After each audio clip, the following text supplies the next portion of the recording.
Hi everyone, my name is Yves. I work for Google, but I'm here to talk about a personal project, obviously involving Go.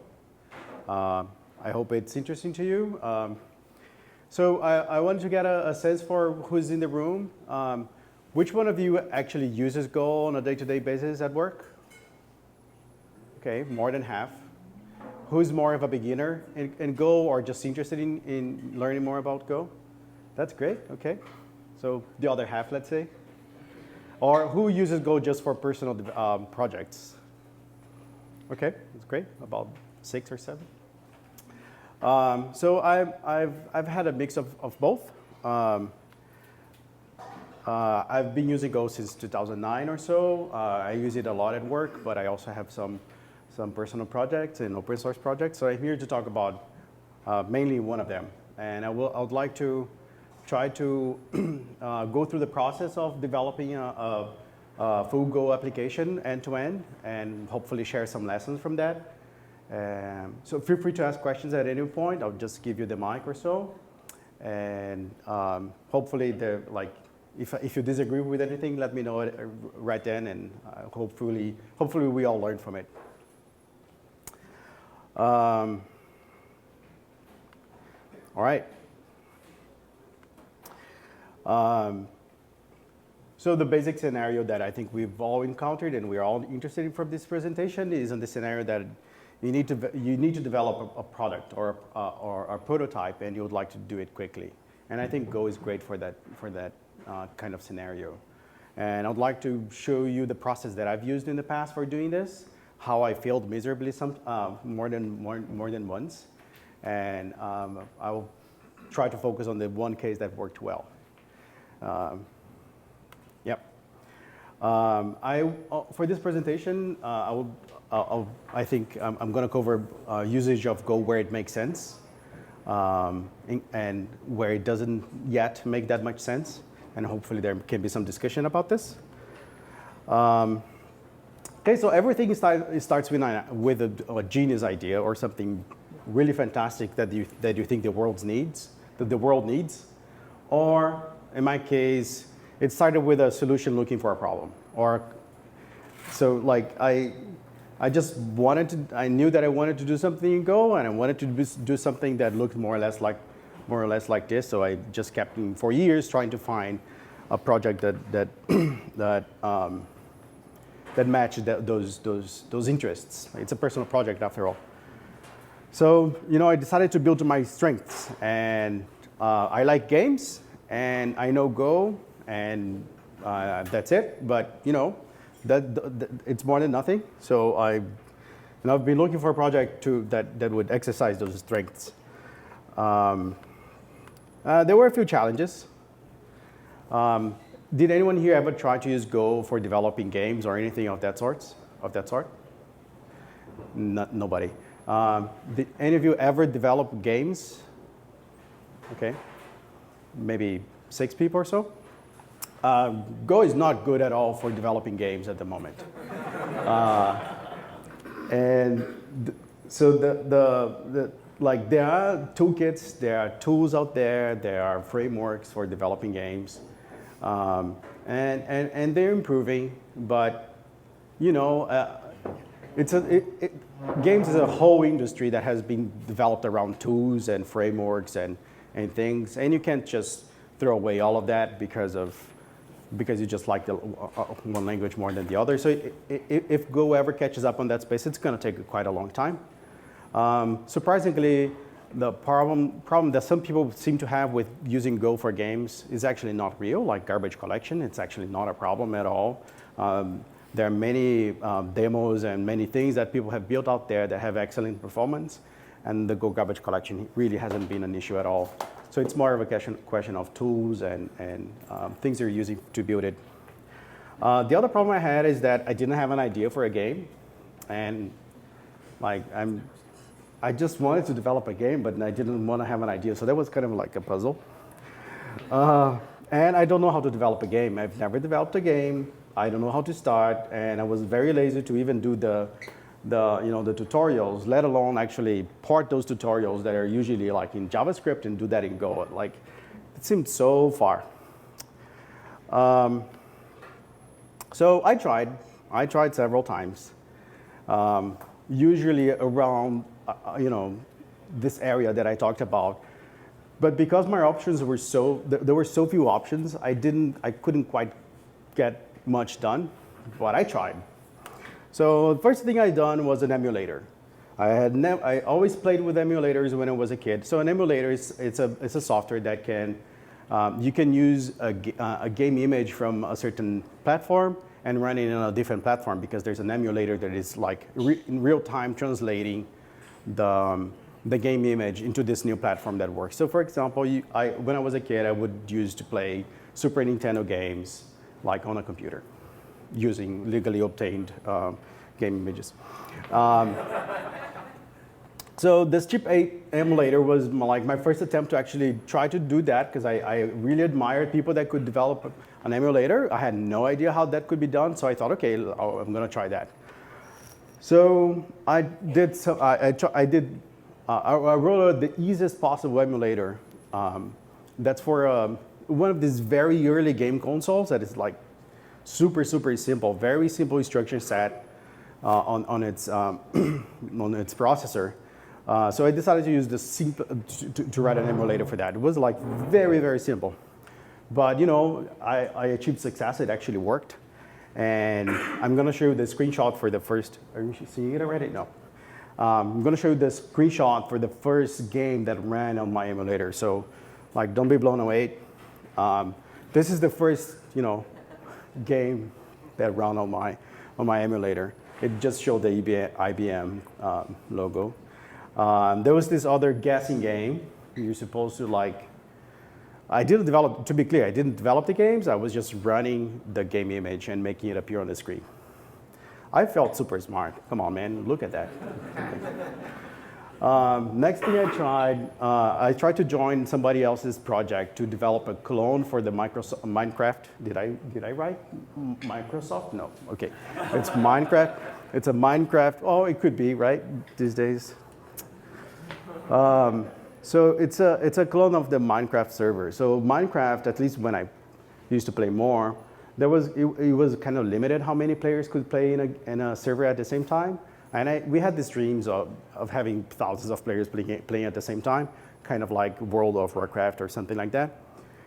So we kept working at it, and it was gonna be this super great, awesome, imagine like thousands of players playing at the same time and building giant structures, maybe building the entire Earth on Minecraft. But then Mojang encrypted the protocol and kind of like destroyed the project. We couldn't reverse engineer it anymore, or we could, but it was too hard, and we gave up. I wrote something that made no sense. I wrote anyway, whatever. It wasn't useful. Something that was meant for game instances to find each other didn't work. And then I decided, okay, I'm going to write a complete game. I'm going to use App Engine, and it's going to be kind of like HTML5. I'm going to use Go on the server side, and I learned a lot from that. I think I wrote maybe 100 lines of code, and I learned that writing a complete game from scratch is extremely hard. That was the biggest lesson. So I barely tried. Then I moved on to writing a tool for related to games. Notice that I'm almost not related to games anymore. It's like, I'm pretty much giving up on my dream already. So does anyone here play Dota or know what it is? Okay, one player. It's good. It's this game, and I was fascinated by how certain players had a much better performance than other players, and there are these websites that process the games and just know all the stats for exactly what each player did at each time, and you kind of like can see that the most successful players like click the button faster and like stupid things like that. So I wanted to build something similar in Go, and I kind of gave up again.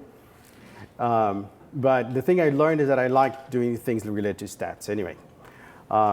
There was this other game that I also wanted to do statistics for the game. The cool thing I learned from that project, it was actually observing what somebody else did. Somebody else built a pipeline that was able to ingest data sent from game clients from thousands of people at the same time that would just upload this to a central server, and they would process this in near real time.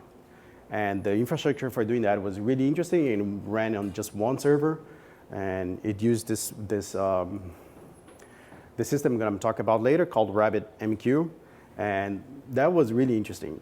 I liked learning more about that. So writing a game is really, really hard.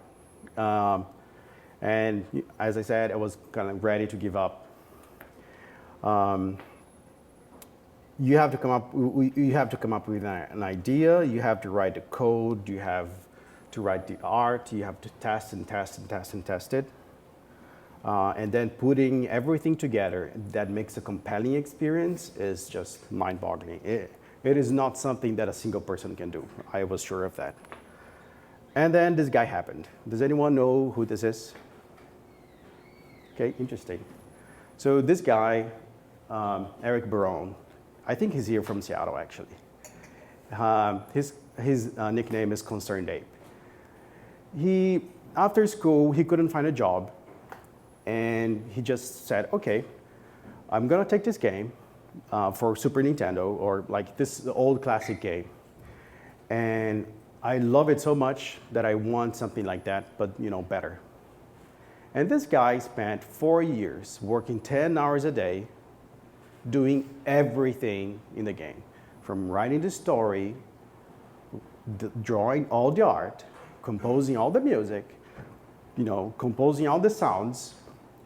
And after 4 years, he launched this game. It's called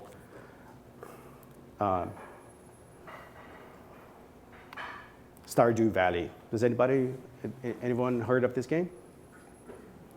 So this game, even if you don't like games, what he built was amazing. He built this magical game. It really feels magical. It's a fantastic experience. You play that game, and it was made with love. From the music to the introduction to the story, every character was extremely well developed. So it was just beautiful. And he sold several. It was launched this year, I think, if I recall correctly, and he sold several million copies at, I think, $15 each copy. That was extremely inspiring. So this is a Google Trends. Can anyone guess what this is? Anyone want to? Excuse me? So so those are searches, Google Trends searches for two things. The blue line is Stardew Valley, okay? And the second line is, any guess? It's Golang. So like this guy by himself built something that in a certain important metric is more important than the stuff we're here to meet about. So there was a huge inspiration, right? So what did I decide to do it? I decided to not follow his steps because I'm not as good as he. So I just decided to write a mod for his game. Kept out completely. Okay, so by this point, when the game was launched, I kind of had an idea of what I wanted to do. I wanted to help players that play this game to know what is happening to their game. So it's a stats tool. I want to know what the players. I would like to learn what the players are doing, and players learn from each other, and share it with the community. This was especially important for this particular game because the game had no multiplayer. Like this game, you download it and play it by yourself. So I felt like sharing what is happening to your game seemed like something cool. When you like the right way to choose the architecture for your system is that you look at your problem, and then you really analyze it very deeply. and then you choose the architecture and you choose what technologies you're going to use. That's the right way to do it. So that was definitely not the way I did it. I decided the tools that what I was going to use, and then I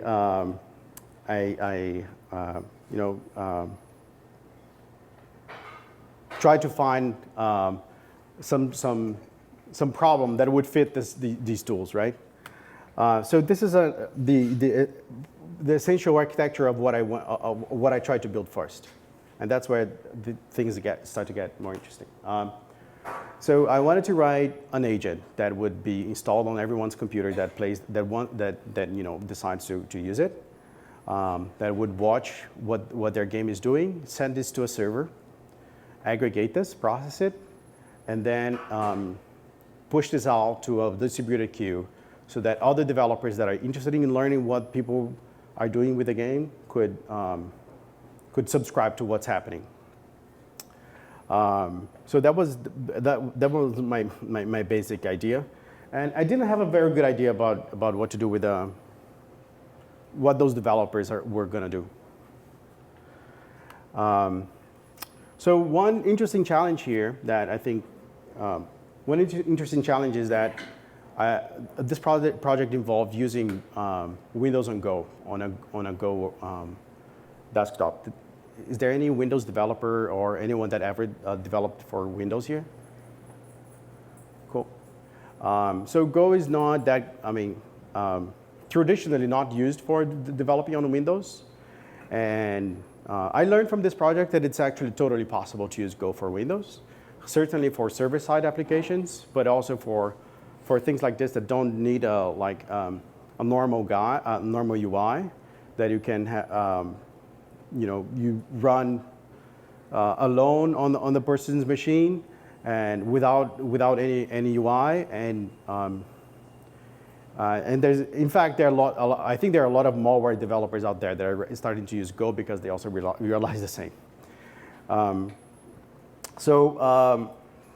are also tools in Go that there are libraries in Go that you can use to write system tray stuff. So even if so there's one extremely popular application out there, I forgot the name now, that just runs on the system tray, and when you click on that system tray, it opens a web page, and you can interact with the Go server through the web page. So that was pretty cool. And one debatable thing I've done was that I installed the system, my application, just like whenever the user ran it, it would just go to the registry and make it so that next time the user would start it would just run again next time, which is kind of like a virus. But the user chose to install it, so that's good. The other thing was, it was clear that I wanted to use RabbitMQ to, again, when the users, I talked about RabbitMQ when I was explaining this Elite Dangerous tool. The idea is you have an N number, a potentially very large number of clients out there that are streaming some data, pushing some data occasionally or very frequently, and you'd like to process them when you have the capacity to do so, and when you want to distribute this to a very large number of consumers of that data, you use something like RabbitMQ. Does anyone use or is familiar with RabbitMQ? Cool.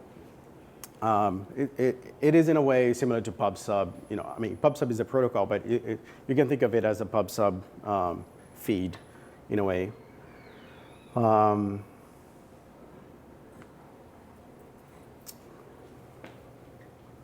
So this is a simple code for the system tray install. I don't expect you to read everything, but everything is possible in the Windows Go pretty much, and including some custom installation like this. And this is a little bit more interesting. Oh. That's a piece of code that I had to write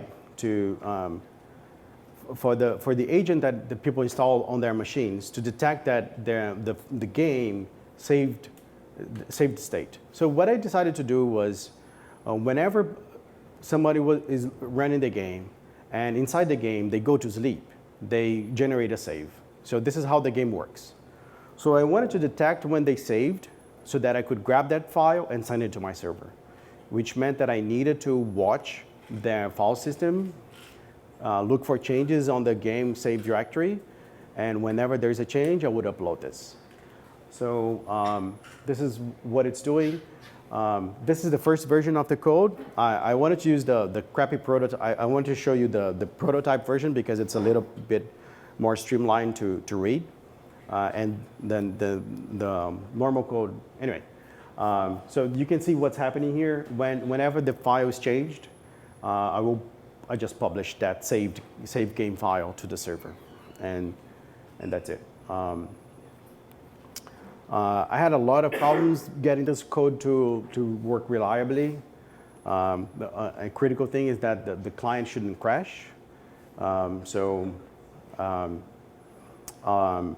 And at the same time, it needs to be robust in terms of like backing off when the server is unavailable. If the server is unavailable, it shouldn't give up forever. It needs to try again later. So getting these things right were a big challenge. Was a big challenge, as it is for any other software out there. The error cases are the most complicated ones to get right. This is the RabbitMQ initial code. Again, the first prototype, the first commit code. You set up the RabbitMQ connection, and what the game actually does is it calls this the publish that published this topic, and the piece of data that I'm publishing is really the XML, which is a save game. So I publish the XML to the RabbitMQ, and the server processes it on its side. Later, I also implemented not encryption, but compression. At this point, I didn't really have a product. I had this like infrastructure for other people to develop games. And then I noticed that people were having trouble using this game because they wanted to share their farms with their friends and show how beautiful their farms were. So this game is about building farms, by the way. I didn't quite explain that. In this game, you build a farm, and you build farms, and you also build relationships. And you have animals. You have to care for your plants, care for your animals, and then later you sell your plants. You can sell your animals, and you build relationships with people in the village. So it's a beautiful game, and people had this really emotional connection with the game, and they wanted to share their farm. It's so beautiful, and they wanted to show other people how they built it. And the problem is that the game looks like this. This is the view of a partial view of the farm, but the real farm is much larger than this on the size of the farm in the game. So you have to walk around to see other bits of the farm. And people wanted to create screenshots for the entire farm. So I wondered if I could help. So I had this new plan of actually getting people's screenshots from the game, push this to a server, and then show everyone screenshots on a website, which is Stardew Farm, this project. So a few things need to happen here. I had to parse the XML that I received from the server side. I have to figure out what's inside that XML. And then I needed to draw an image on the server side based upon what is in the XML, and it needs to look pretty.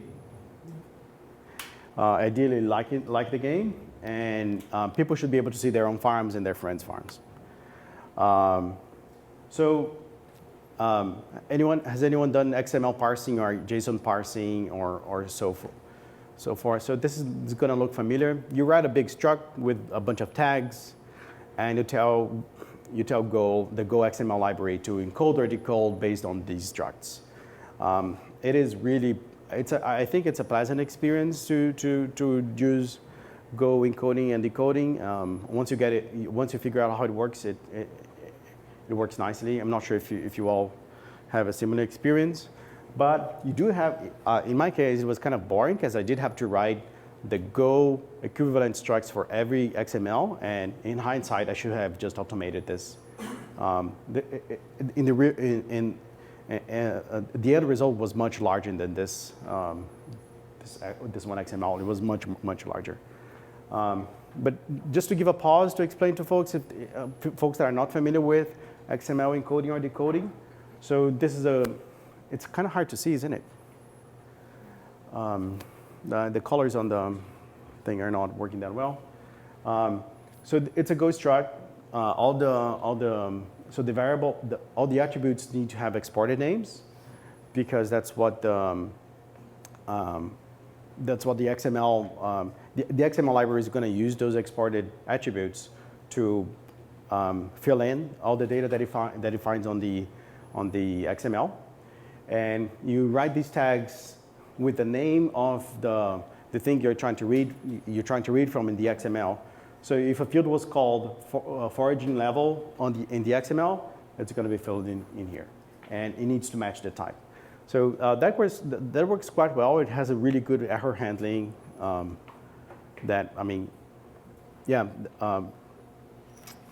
it's actually kind of fun to develop this, and like you feel like that instant gratification when you added a new field to the struct, and then you parse it, and it's out there, and it worked. It feels good, even though it's stupid. Yeah. This is the code that I had the most fun doing, and in hindsight, it's very simple, but it was really fun. And my project is essentially this repeated a million times, not a million, but several times for each type of object in the game. So essentially, when I looked at the XML, it said, okay, there's a house, and the location of the house is 36, 45, that's the location. And now I have to figure out how to plot that.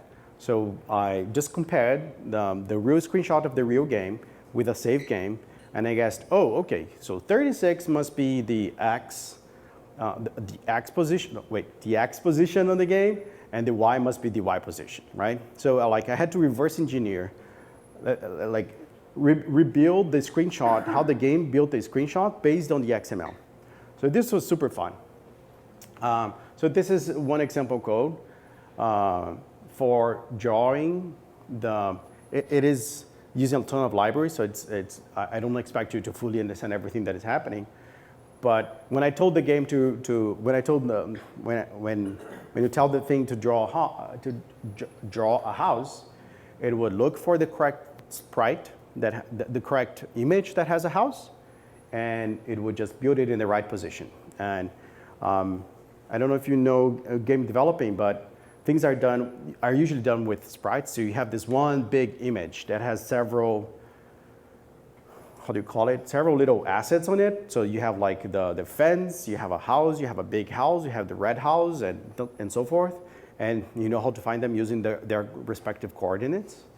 So that's what this code is doing. And I did all this manually. Like I know, okay, so that's the red house. So I looked at the sprite and say, okay, that's position number 4. And I wrote it there. So again, very stupid. Like you shouldn't do it this way, but it was super fun. Anyway, so this is what people wanted to see, right? This is the screenshot of the full farm. Remember that other screenshot we saw was kind of like here, and this is the full farm. And like the players put a lot of time on this, building beautiful farms, and it's usually just like an overgrown or a desert, and they build that, so it's kind of beautiful. So I wrote mine. This was our first version. I just knew that an object was there, and I just showed something. All right, it felt good, when I got something drawing on the screen, like writing an image. Actually, Go's image processing libraries are really good. I can definitely recommend them. And there are not only the upstream libraries, but also some other, let's say, third-party libraries that are really good. If you ever want to use, if you ever have an image processing project that you need to do some resizing or plotting, drawing things on an image, Go is a really good choice for that. The second version was me trying to understand what it was there. It kind of looks like Dwarf Fortress. So this is just the list of the objects and their respective names. Next version had a little bit more color. That was the first attempt to actually use the game assets for displaying the screenshot. And then next step looked a little bit more interesting, and this was when the thing was actually working. And just for comparison, this is what the game itself looks like. So it's kind of like zoomed in. All right. So to remember, the plan was the plan was to get those save games from the users and put them on a website. So as soon as you save a game, your screenshot should appear on the screen with the game. So the problem with this is that I needed to save that data somewhere, right? And I chose to use MongoDB for storing all the save files and the metadata about the games. Does anyone here use MongoDB or is familiar with MongoDB? Okay, not that many. Interesting. What kind of data store do you usually use? MySQL or?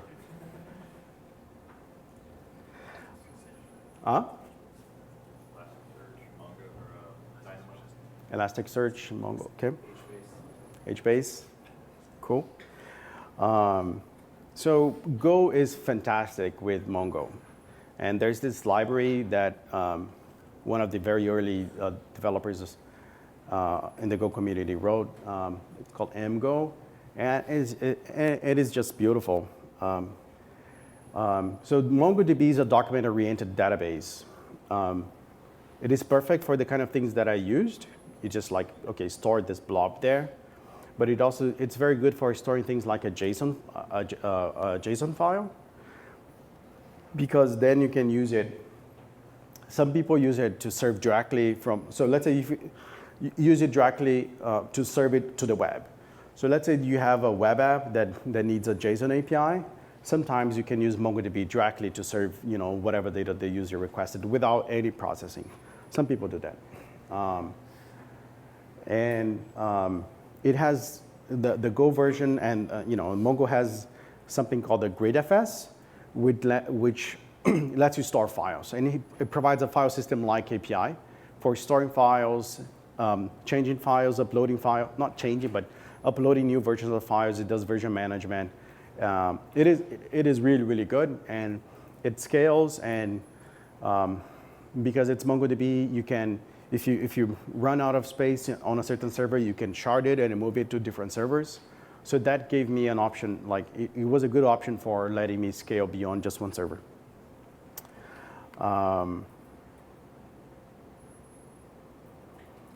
So this is how one example code for using MGO. That's MongoDB for Go. I'll give you a few seconds to take a look at it.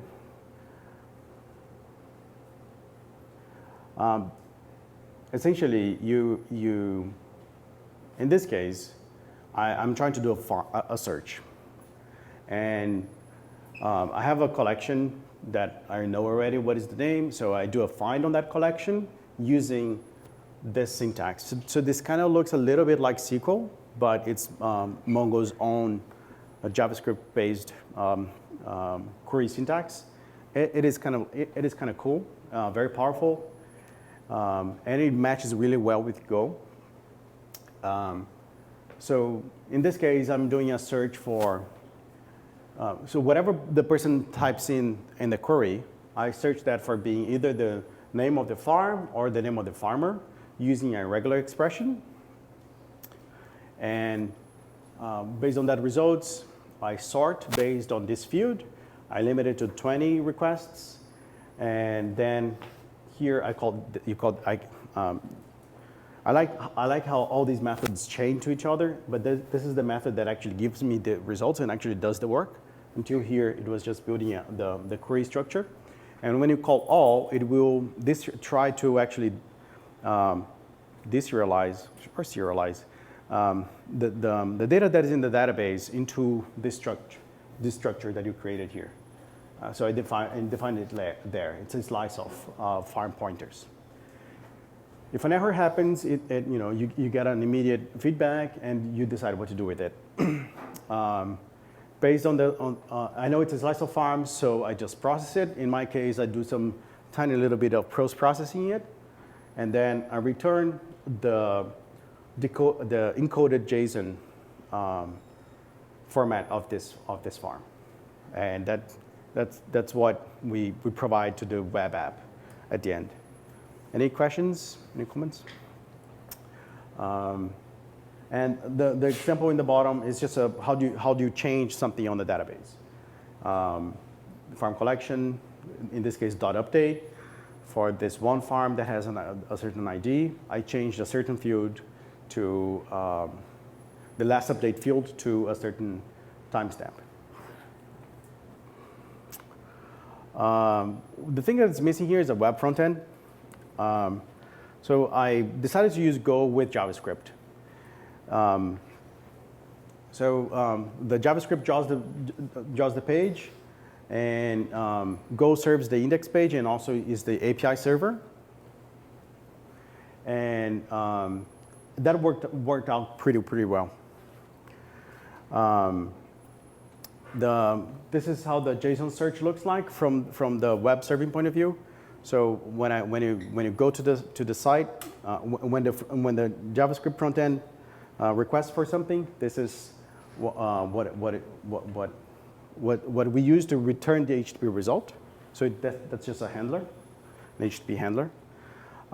This is a handler for resizing thumbnails. That's for serving images. So I go to the the GridFS file system, fetch the image, resize it using this really cool imaging library. It is really cool. And I do a resizing using some thumbnail rhythm that I chose, and that worked quite well. So why didn't I use Go for the front end itself, for it actually serving the web page? So it was actually an option. We could have done that. The problem with using normal Go server rendering is that all the work would have been done on the server. All the rendering done on the server side means that there is a lot of page reloads. As the user does actions on a page, you'd have to render the entire thing from the server and provide any result, which would be problematic. So you do need some JavaScript glue to bundle things up. There is something called GoFrame.js, which can transpile your Go code. You can write Go code, and it creates JavaScript code that can run on the browser. That works really well, has a really good performance. You should take a look at the demo that shows it. But somebody showed up that wanted to do the development in JavaScript, so it makes sense for them to do it. We had some challenges with scaling, which was interesting. I really wanted to save all the data forever. We used the CDN for speeding up the serving of the images. That presented interesting challenges that I was not familiar with. Apparently, when you're serving an HTML page, you have to make, and you're using a cache, it needs to be cache friendly. So if you serve the HTML and the person caches that, they later may be requesting a certain asset version, like they may be requesting the wrong CSS, or the wrong JavaScript, or wrong asset. So when you're serving the HTML, you really need to serve it consistently. So getting that right was really challenging, and you need good routing to make everything work, so that when you push a new version of your JavaScript code, both the server side and the JavaScript are returning the same version, which means that you have to serve also old versions, because the client may be requesting that. And that was good. So there were some lessons learned. I tried to do some data fix on the database because some users were complaining that there was some data missing. And I ran into once that like deleted the images for like a few percentage of servers that they had uploaded for the last 3 days, and there was no way to recover this. I didn't have backup at the time. You can tell that I'm not a professional SRE, but you know I am. And like that was very bad, and I needed to have a recovery tool. You know, I needed to have a recovery story before I ran this. I needed to have a way to restore that, restart what I did. So that's lesson learned. I ran out of space. I did not expect the kind of success that the tool actually had. It was on Reddit, and lots of people used it. There were like 2,000 farms in a couple of days. People uploading their farms every few seconds. So I ran out of space very, very quickly. I should not have run out of space. And there were some bugs on the MongoDB client. The thing that I should have done here, that I should have monitored the application to make sure that since users were uploading their farms so often, I should have had monitoring saying that, okay, there's a new upload. I needed to ensure that there was a new upload every, let's say, 5 minutes or so. Otherwise, there was something wrong with the system. And it happened that I went to sleep and then came back and users were complaining, oh, my farms are not uploading, that's terrible. And you know, I had to like put down the fire, so lesson learned there. And that's it. Thank you. Any questions?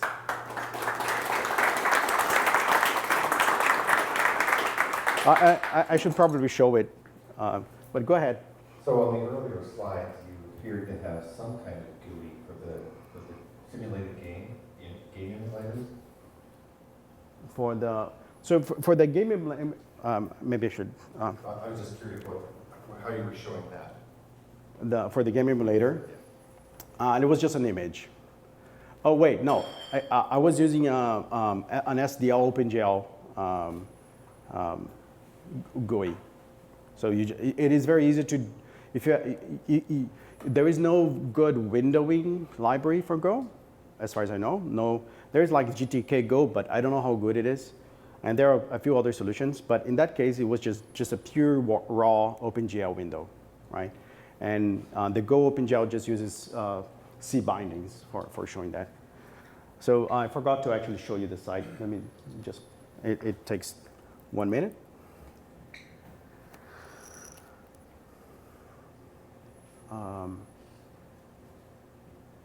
So this is the site. So these are the most recently updated farms.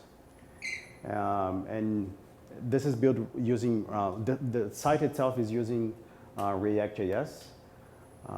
These are folks that are online right now on the chat for the thing.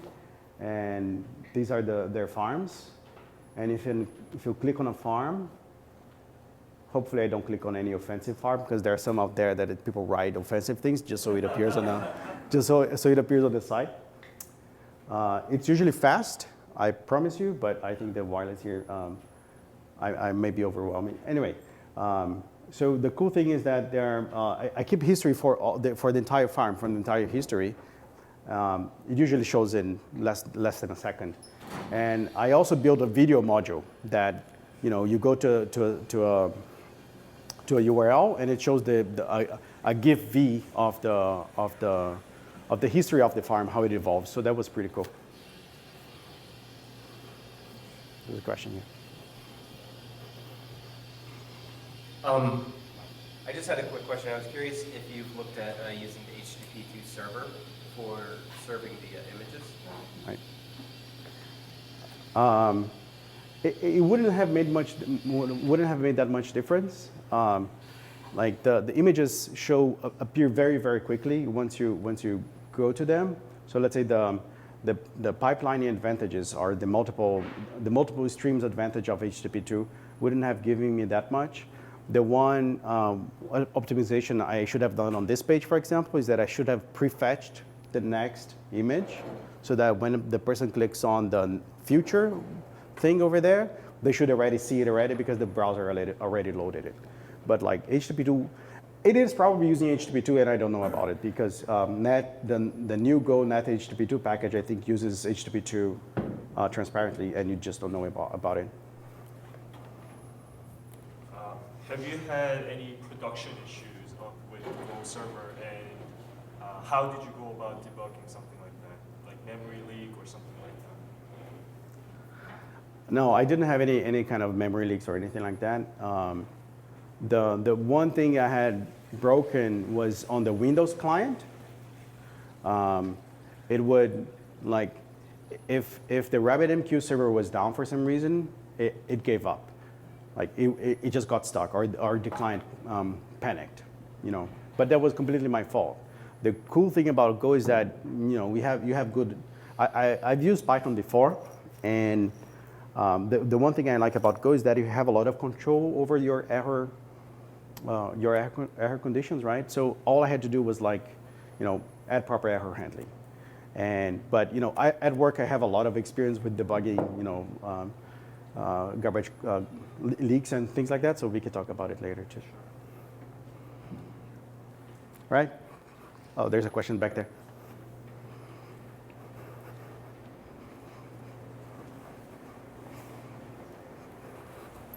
This is kind of a similar question, but like in Java, I can use a debugger and set breakpoints and go line by line in the code and see what's there. Does Go have any tools or anything like that Right. you can use? That's a really good question. The short answer is no. Like, it has tools, but nothing, not even close to having something embedded on your IDE that has that. So I think that there are, somebody should correct me because I know that there is a Delve, I think. There's a new project that kind of is attempting to do that. Does anyone know more about it? And I know what is the state, if you can actually use it or not. I mean, Delve is a project. You can step through your code. It works okay. It's not going to be as advanced as like what you're used to if you're using like IntelliJ with Java or something like that. So. Right. Visual Studio Code well works very well. What? What? Visual Studio Code with the Go plugin. Visual Studio Code with the Go plugin Yes. works with Go very well. At least my experience. Yes, I use it. It is great. We gotta move it along actually. All right, next question. Quick question about Gopher.js.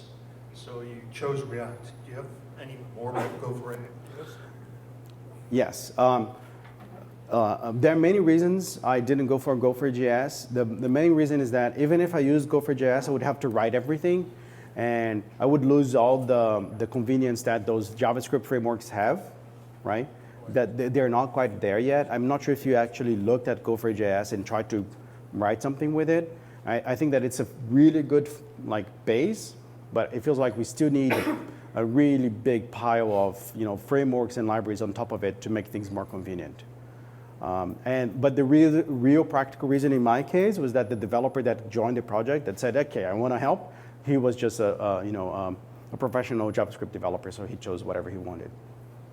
All right, thank you, everyone.